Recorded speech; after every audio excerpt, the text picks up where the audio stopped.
Uprooted Theatrical Studios presents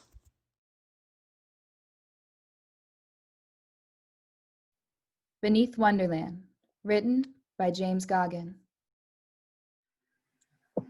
Hi, my name is Ana Guzman Quintero, and I'm playing Elle. Hi, my name is Justin Hopkins, and I will be playing Chris. A backyard. Elle is sitting at a picnic table reading over her speech she is about soon to give. She is clearly grappling with it, making last-minute changes with a red pen in her hand.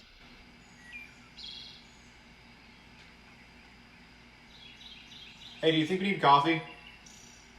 It's 4 p.m. Yeah, but it's gonna be a long night. Well, Karen said she would keep it short. I'm sure she'll do her best, but when it comes to these things, people say they like them short, but then you get them going, and Well, mine's going to be short. 2 whole pages.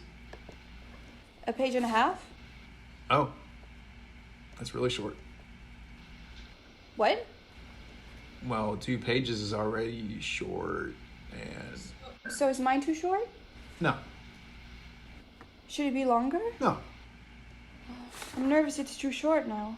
it's not. No one will think that. What if they do? They won't. You don't know that. Trust me, all they want to do is get home as soon as possible. Yeah, you're right. Do any of them even want to be there? Yeah, all of them. But they still all want to go home. It's a tricky thing. This is going to be exhausting. Yeah, it will. I think I'm already exhausted. Might be. Why do we have to go? We don't have to go. Yes, we do. I promise to give this stupid speech. It's not stupid, and we don't have to go. Chris touches her hand. You're doing it again. Doing what? You're trying to cuddle me. Well, all I'm saying is that if you don't want to go, I want to go. okay, then we'll go. I'm not happy about it. No one is. These aren't happy things. This isn't a happy day. No, it's not. This day is never going to be happy again. Probably not. Is it always going to feel this awful? No, it's just the first anniversary. First is always the toughest. Is there a word to describe this other than anniversary? I don't think so. But anniversary is such a happy word. What's the word for unhappy days? Really still think it's anniversary? Well, then we need to invent a new word. Well, then I'll call up Webster and we'll get right on that. Good? It's nice out. No, it's not. It's gray and cloudy. Yeah, but temperature's nice. For March, it isn't bad. I guess. Hopefully it doesn't rain later, though. If it does, the event is going to be moved to the gymnasium. Why not the auditorium?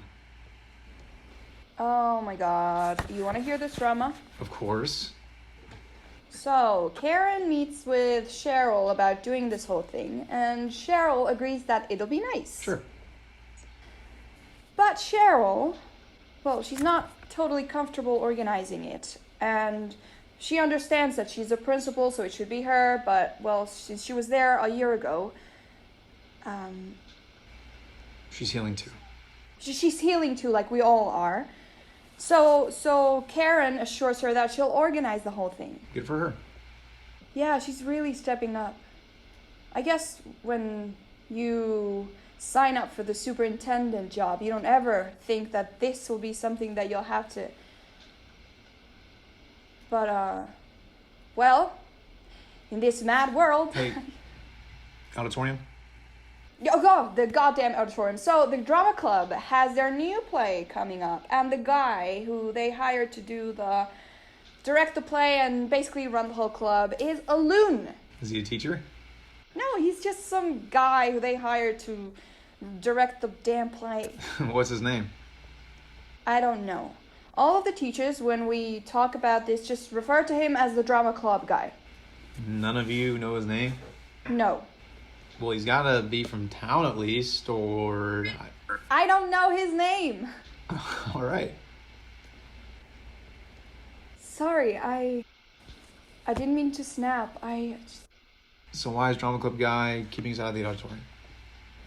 Well, Karen goes to see him about doing this thing in the auditorium, and he says no. Yeah? Because he wants to keep the set of the play a secret. The set. Yeah, you know, the world or whatever they perform in, or I guess, well, in front of. Yeah, I know what the set is. Okay, good. Did I explain it right? More or less. But why don't they want us in the... why don't they just put a curtain in front of it? I mean... Apparently, the set extends to the entire auditorium. What? Yeah, Like, into the seats. I guess so. Then where does the audience sit? I have no idea how it works. It's a secret set. Okay, well then what play are they doing? Oh, that's a whole other bit of drama poor Karen had to deal with this guy. Oh no. And so this guy, drama club guy, likes to do intense and really emotional, kind of in-your-face plays. Sure. Like last year they did The Crucible, and the year before that they did 12 Angry Men, but changed it to 12 Angry Jurors so girls could be in it. Hashtag feminism. Go on. Well, this guy wanted to do a play for the school this year called Columbiness. Fuck that. Have you read it? Of course I haven't read it, but the title alone? The title alone, I agree. Like, what? Holy bad taste, Batman. Oh my... Karen felt the same way and shut his ass down. Go Karen. Yeah, go Karen. Well, what are they doing now? A stage adaptation of Alice in Wonderland. Okay. Well, does it say in the script somewhere that this adaptation has to extend into the audience? Well, probably not. This guy sounds like a jerk. He is. Definitely. Well, if this guy's... Do you open up? Karen had the custodians set up folding chairs in the gymnasium. Oh, I can already feel back pain. Oh, you're 27 years old. You're too young to have back pain. But alas, I have it, Elle, and it's about to be made worse by bad weather and a drama club guy. All right, well then, you can stay home. I miss your speech? Never. My fucking speech. Why did I agree to give this speech? I'm not a writer. I teach math. So you know the word count. I didn't even look at the damn word count. So count the words yourself. No. But you love counting. Just leave me alone, okay?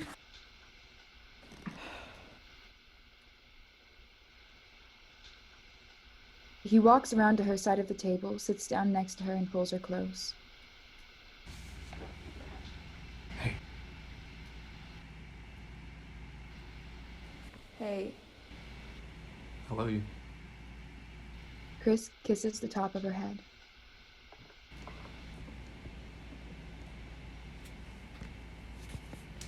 Karen is going to be reading off their names first. All 15 of them. Figured something like that would happen. Karen opens the thing up, reads the names, then it's me. Well, how many speakers are there going to be? I think 7. In your second? Yeah? So you'll get it over with quickly. That'll be good. It's not good. It's the names. And then me. Okay. So it'll be the names and, well, it'll be just so fresh in everyone's minds and... It's going to be fresh in their minds anyway, the entire time. Yeah, but it feels so much more like I'm the one starting it off. You're going to do great, Elle. I'm terrified to get in front of them. Yeah, well, public speaking is the number one fear amongst... It's not public speaking, Chris. I'm a teacher. I do public speaking every day. All right. It's the parents that'll be there, and the spouses, and the children, and You know, other survivors. That can be a tough crowd. Can you picture a tougher crowd? Your mother.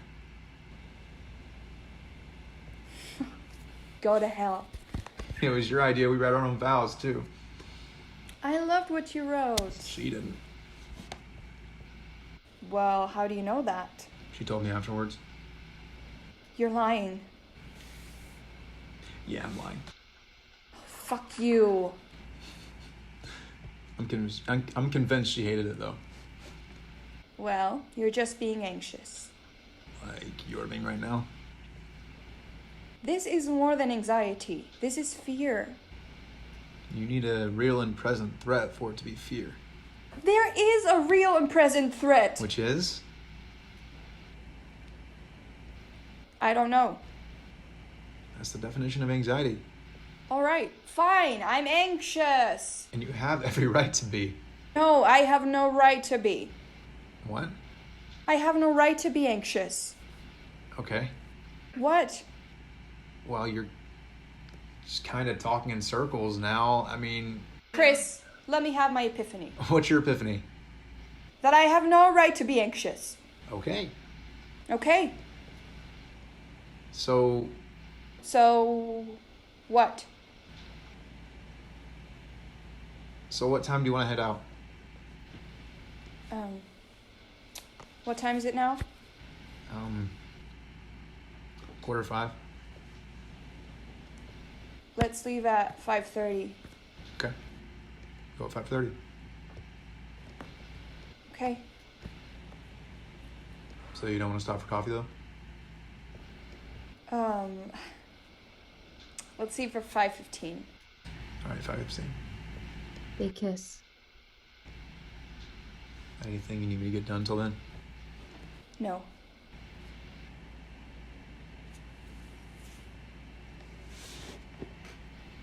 Thank you For what? for just being really patient with me today. Aren't I patient with you every day? No, not every day. Well, I try all the other days. You try most of those other days. I'm pretty sure that still makes me better than a lot of other husbands. Well, that doesn't exempt you from criticism. I would argue it does. Well, that's like saying we can't criticize America because it's better than Iraq or North Korea. Are you insisting that I purposely sabotaged all those other husbands to make myself look good? I wouldn't put it past you. You're on to me.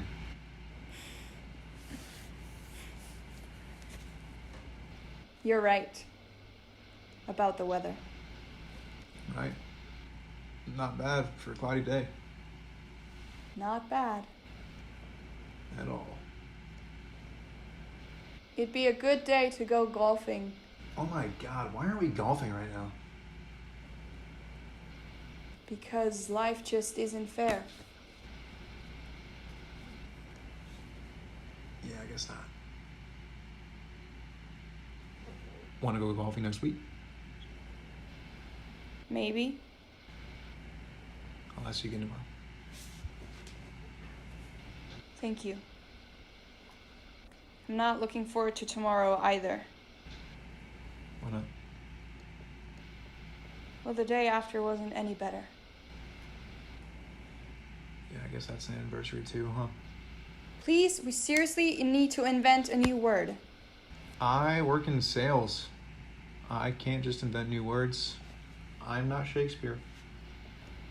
Well, Dr. Seuss also invented words. I'm not him either. I should have married a fake doctor. Why not a real doctor? Too much stress. Well, I could be a fake doctor. But fake doctors need an art form.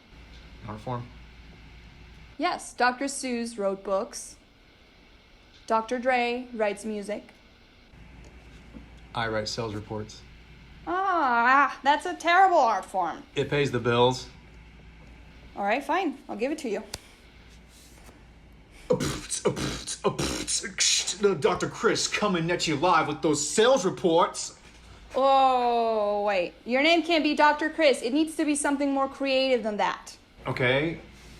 Dr. Chris, but with the K. Dr. Chris. You suck at this. What about Dr. Kevorkian? I really should divorce you.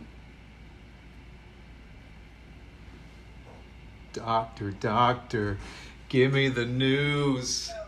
I got a bad case of loving you. Doctor, give me the news. I got a bad case of loving you. Both laugh with glee. Elle turns to look at Chris, and her laughter suddenly turns to crying. She begins to cry hysterically into his chest. Chris grips her tight and rocks her gently while making soft cooing sounds in an effort to calm her down. It's okay. Shh, it's okay.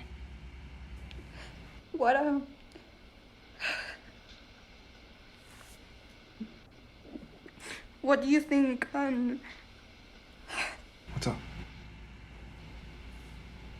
what do you think Andre is doing right now?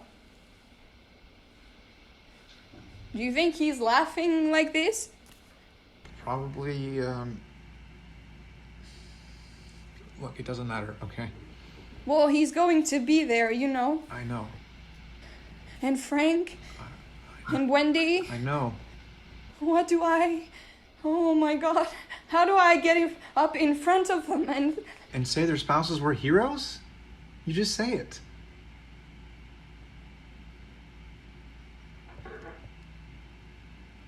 Elle.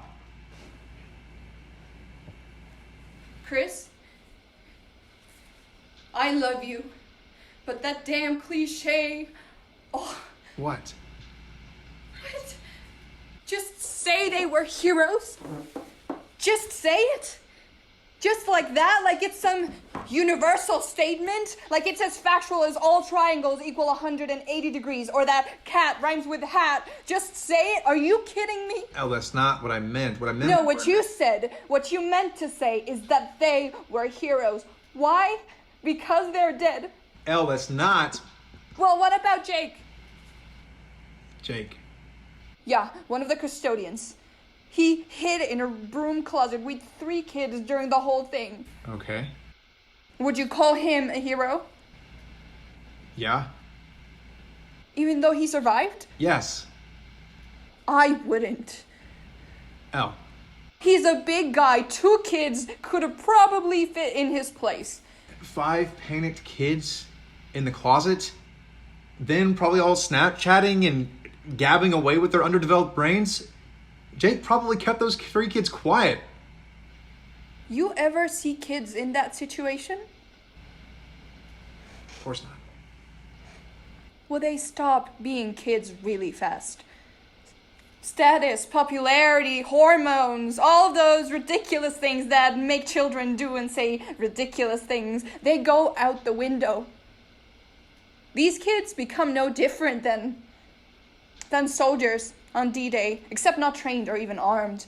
All they know is that death could be right around the corner, and once they realize that, they're only thinking one thought: home.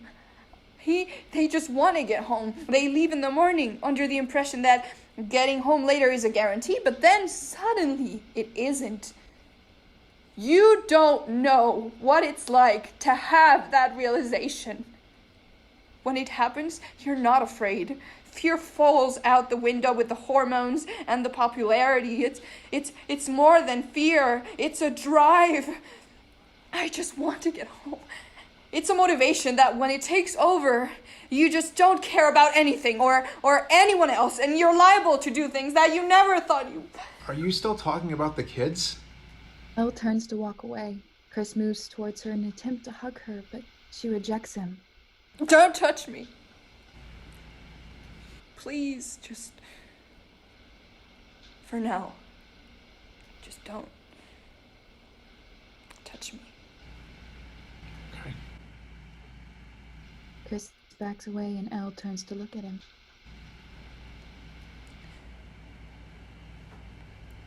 I followed the plan. We called it a code red if there was ever an intruder in the building. I knew what to do, and I did it. I did it all well. I know you did. I did everything right. I know. I did everything right. I know. But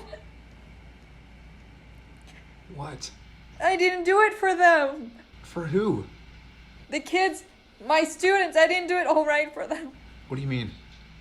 I mean, it should have been for them. It should have all been for them, but it was for you. It wasn't even for me. If I died, well, so what? I died, but then who was going to yell at you about leaving your stupid socks in the goddamn living room? Who was going to listen to you talk about your god-awful business reports? Who else was going to kiss you goodnight? I had to get home for you, for your sake. I had to get home because I love you so damn much. Chris runs to Elle and wraps his arms around her tightly. She breaks down into his arms and they both fall to their knees. He gently rocks her in an effort to calm her down.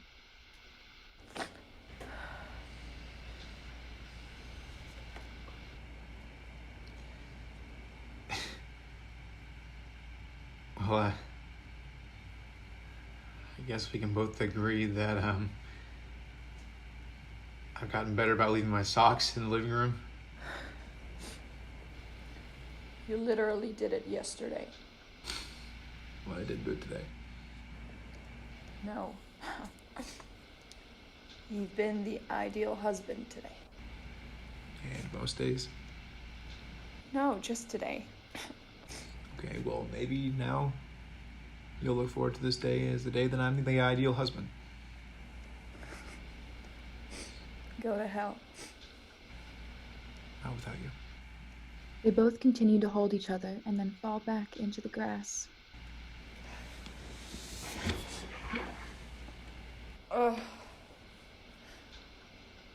Did I mention I'm already exhausted? Yeah, you did.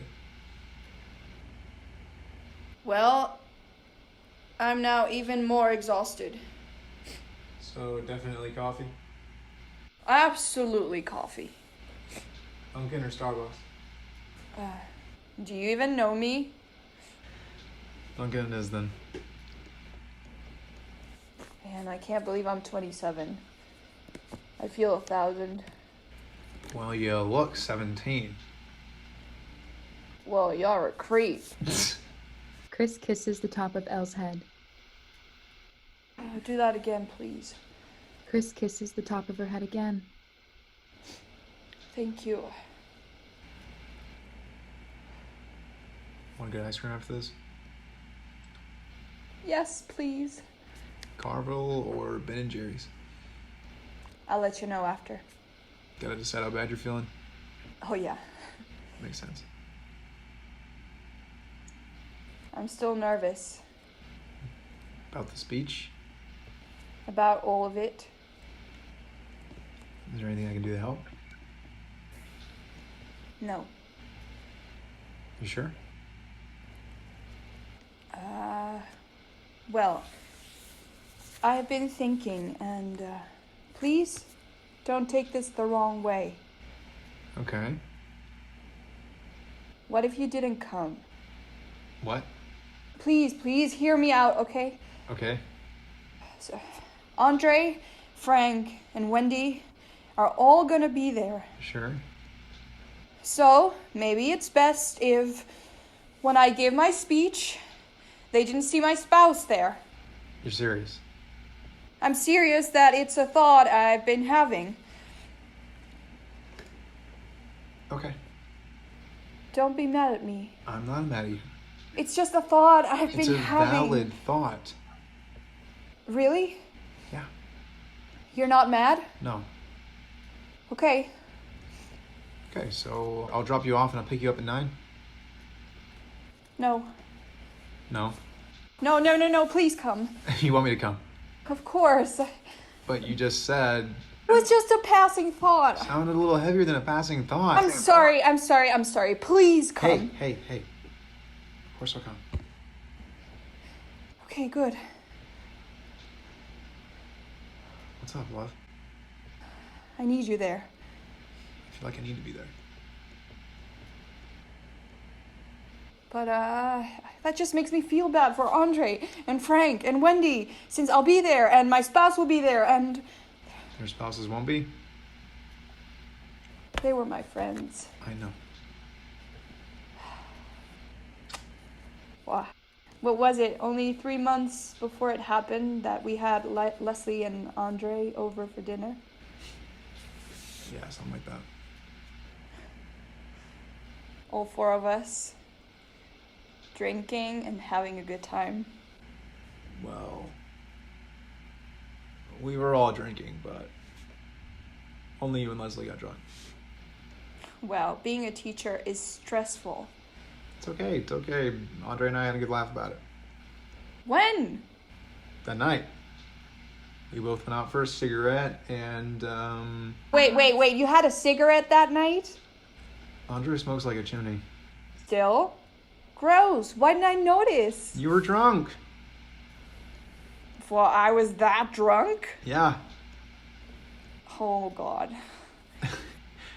Don't worry. I mean, you and Leslie still had a great time. Leslie was that drunk too, you know? So, you probably didn't remember the whole thing, but I know you both had a fun time. Yeah, I don't remember the whole night. But I do remember having a great time. Leslie. She would have written the best speech. Because she taught English? No, she was a really talented writer. When she was in college, she wrote a few short stories that got printed in her college literary magazine. Oh, cool. Really cool. I mean, she let me read a few of them, and they were all great. Did she ever want to get, like, actually published? She did. She was actually working on a novel. But, well, teaching was always her real passion, so she could just never fully commit to the novel. Makes sense. Fuck. What? It's just now hitting me. After a full year and just... Now it's... What's just hitting? Leslie's novel. She probably never finished it. Oh, yeah. I guess you're right. Like, that's really shitty. Really fucking shitty. Everything about this is shitty. Leslie, she was working on a novel. And that night, her and Andre came over for dinner. She told me they were finally working on getting pregnant. Oh. That's a lot. That's a lot to rub. Not just one person. That's a fucking lot to rub the world of a lot. Elle. And that's just Leslie. Then you think about Justin. Justin helped so many kids, both as a coach and as a teacher. He used to say, the main lesson of baseball and the main lesson of history are the same. That you're stuck playing the same sport every game, and it's thankless because, how did he phrase it? Because going into it, you know that you won't hit every ball or make every catch, but you keep playing because every failure is a lesson. And even though winning always feels better, losing always teaches you more. And he had a much smarter way of tying that to history that I'm having trouble remembering, or at least wording. Fuck. Are we still even hitting the bat? Huh? Every time. A school, or a mall, or a movie theater, a church, a synagogue, you name it, that's a strikeout. That's a heavy, embarrassing strikeout, but it's so much more embarrassing because we just let ourselves get used to it. We're not swinging the bat anymore. We're just letting the ball go by, just striking out, looking no effort at all. Oh. It's after 5 o'clock.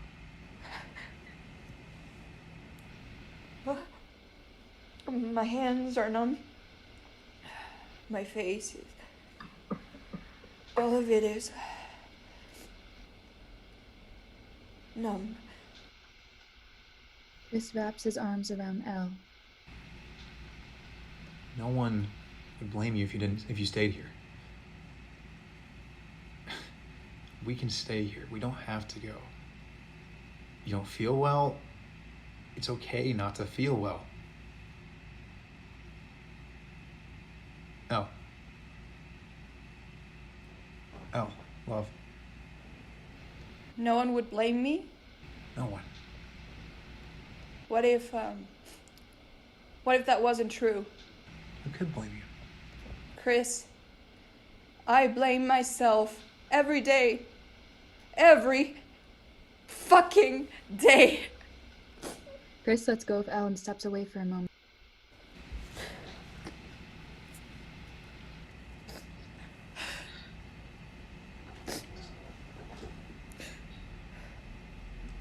I love you. I work to be patient with you. I fully understand that I can never understand but there is a level of foolishness that I will never abide. I shouldn't be here. Stop. I should not be here. Don't. I should not be here. I didn't deserve to. I don't deserve to. Shut up. Shut up, you beautiful, magnificent person. Shut up. Don't tell me to shut up. Don't tell me what to feel. 3 fantastic teachers and 12 students. I didn't do. What? It wasn't fair for me to. Live? Chris, you have to understand. I can't understand. I can't. I can only listen and hear you, but Jesus, I hear you, but do you hear yourself? I hear shouldn't yourself. be here. Yes, you should. No. Chris gets a hold of her. Why? Why do you get to hold me?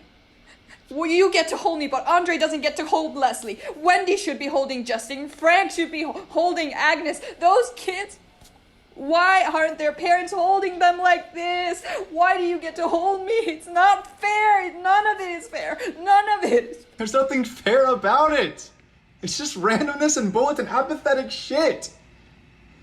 A random act of evil. That's what it was, and nothing random is fair. So don't dwell on it. It's useless to... I can't help it. I can't help it. Look at me. Look at me. If I had all the power in the world to stop that random act from happening, altogether, I would. Because something like that should never happen.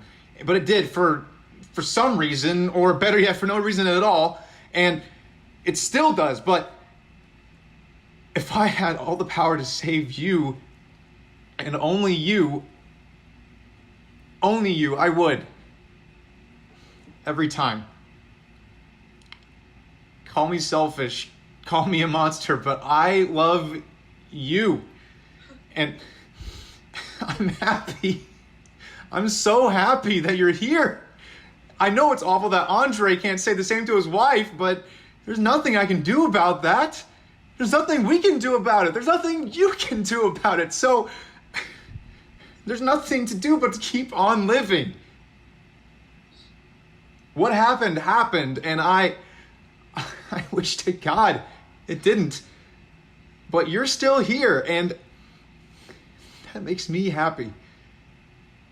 I'm happy that you're here, and I get it's only been a year, and I will still take this with you day by day by day by day by goddamn day. But I want you to be happy to be here too. You should keep living and be happy to be here.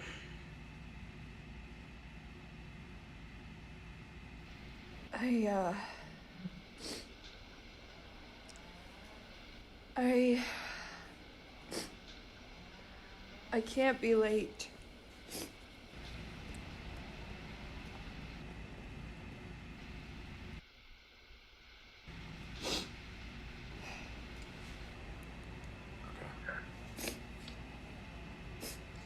Okay, we'll get going.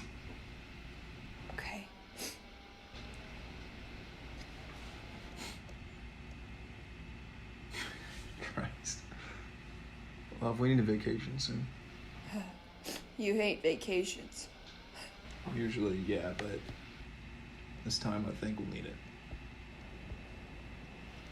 My speech, it might not be the best. It'll be your best. Thank you. If I disappear, just know I'm hiding in the basement below the auditorium. So you'll be hiding in beneath Wonderland? Oh my god. I guess so. It's pretty deep. Wonderland's already down the rabbit hole. What could be below that? Probably hell. Chris kisses Elle's cheek. Hey. I'm happy you're here. I know. Are you happy to be here?